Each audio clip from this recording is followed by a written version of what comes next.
Hello and welcome to another Bitesize CFO. I'm Philip Knowles, founder and fractional CFO at Apini Consulting, your go-to provider of fractional CFO services. And in today's Bitesize, I'm going to be talking about fundraising and the CFO's role in that process.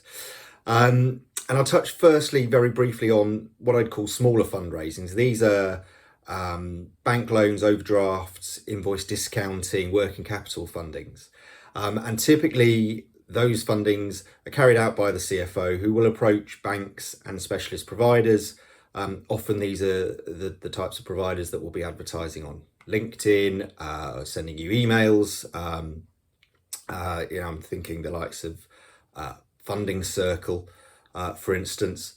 And these exercises, while not easy, are relatively straightforward. The due diligence requirements are relatively minimal. You often won't go through a specific advisor. It'll be the CFO that finds these and brings them to the table for the board to discuss.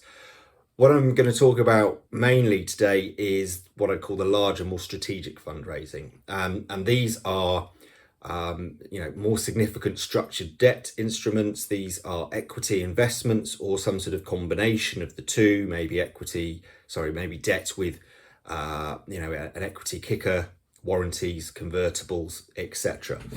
And these are typically much bigger beasts, take a lot more time and effort. And the first thing I'd say is it's typically not the CFO's role to bring these investors to the table.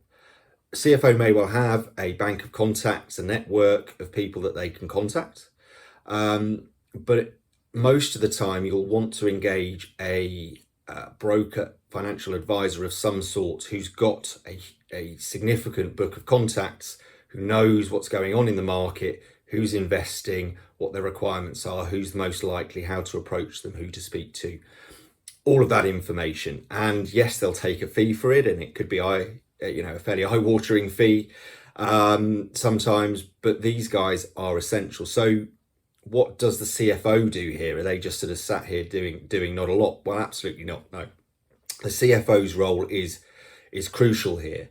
And the role starts long before you even consider a financing. Before you speak to anyone, the CFO needs to be preparing in advance. This means getting all the information that a potential investor might want ready. That can be financials, stat accounts, management accounts, KPIs, other reporting, modelling, budgets, and other data relating to staffing, to marketing, whatever it is that your business does. The CFO will be collating that potentially for years in advance of a fundraising.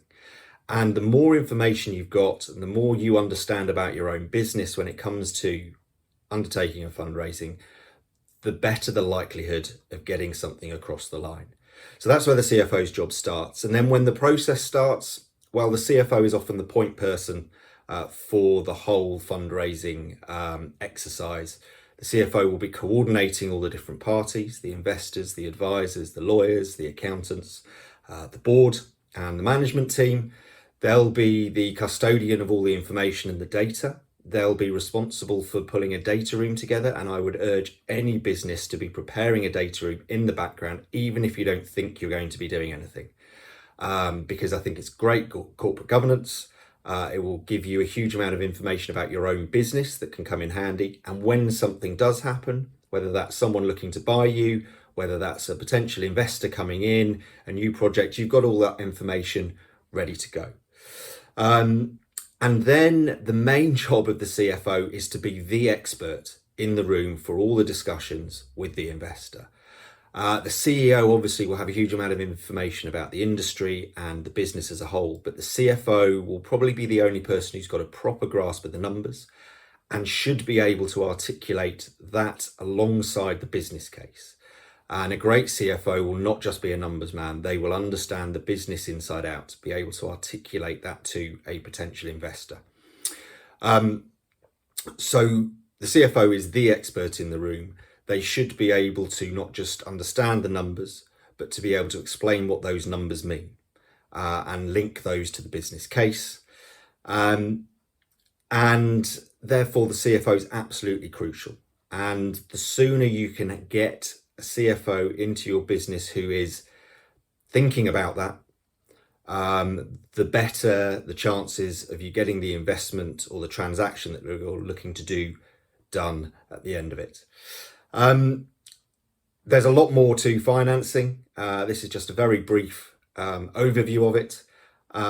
If you've got any questions, if you want to know what you should be doing now, what you should be thinking about, whether you've got financing in your mind or you're not sure that there's one coming, but there might be, give me a shout, contact me through LinkedIn, my email, or through my website. Start the discussion and see what it is that we can help you with. I hope you've enjoyed today's bite size, and I look forward to speaking to you soon.